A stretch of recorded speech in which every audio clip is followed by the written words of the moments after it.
Hello bachcho, let's read the question. The question says that a solution x comma y of the system of equations x minus y is equal to 1 upon 3 and cos square pi x minus sin square pi y is equal to 1 upon 2 is given by.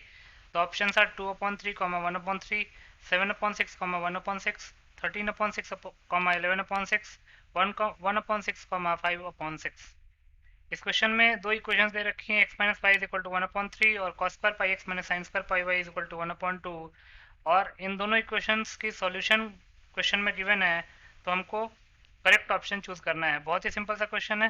पहले हम की concept लिख लेते हैं। की concept, पहला की concept है cos square a minus sin square b can be written as cos of a plus b into cos of a minus b. Second, if cos theta is equal to 1, it means theta is equal to 2n pi where n belongs to integer. तो इन दोनों की concepts को use करके इस question को solve कर लेते हैं। जो गिवन इक्वेशंस उसको लिख लेते हैं। Given equations are x minus y is equal to 1/3, ये फर्स्ट इक्वेशन है, और cos square pi x minus sine square pi y is equal to 1/2, ये सेकंड इक्वेशन है। सेकंड इक्वेशन को सिंप्लीफाई करते हैं। तो सेकंड इक्वेशन क्या दे रखा है, cos square pi x minus sine square pi y is equal to 1/2। ये cos square a minus sine square b के फॉर्म का है, जिसको cos of a plus b into cos of a minus b लिख सकते हैं।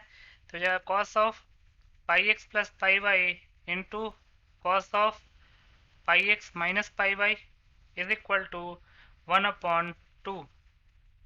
तो ये हो जाएगा cos ऑफ पाई कॉमन ले लेंगे x plus y into cos of pi common ले लेंगे x minus y is equal to 1/2।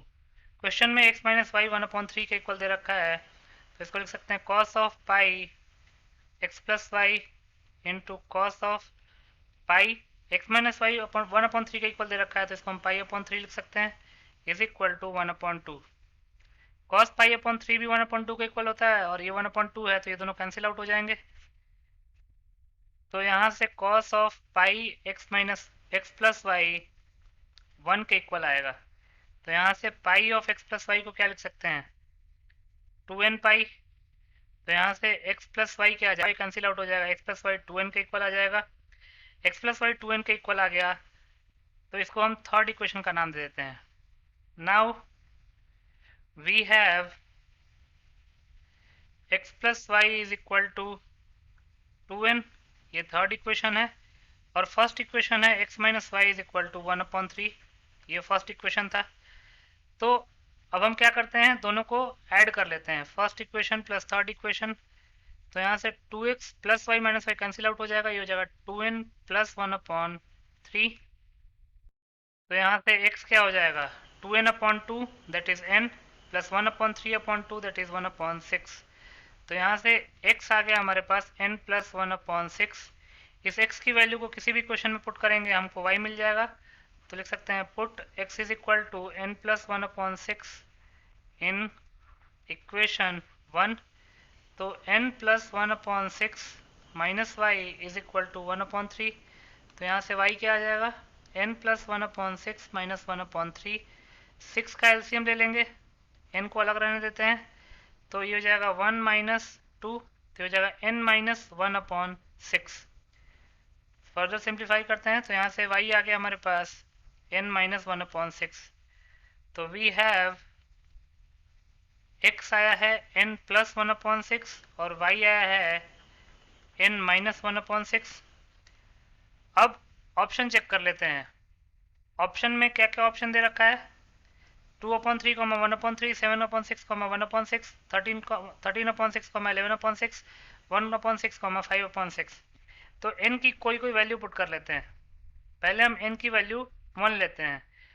Put n is equal to 1, तो x क्या हो जाएगा, x हो जाएगा 1 प्लस 1/6 दैट इज 7/6, और y हो जाएगा 1 माइनस 1/6 दैट इज 5/6। n की वैल्यू 2 लेते हैं, तो क्या होगा, x हो जाएगा 2 plus 1/6 that is 13/6, and y हो जाएगा 2 minus 1/6 that is 11/6।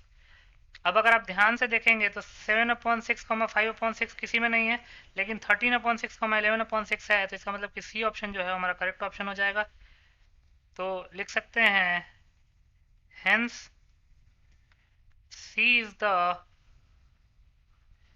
Required correct option. C option को टिक कर लेंगे।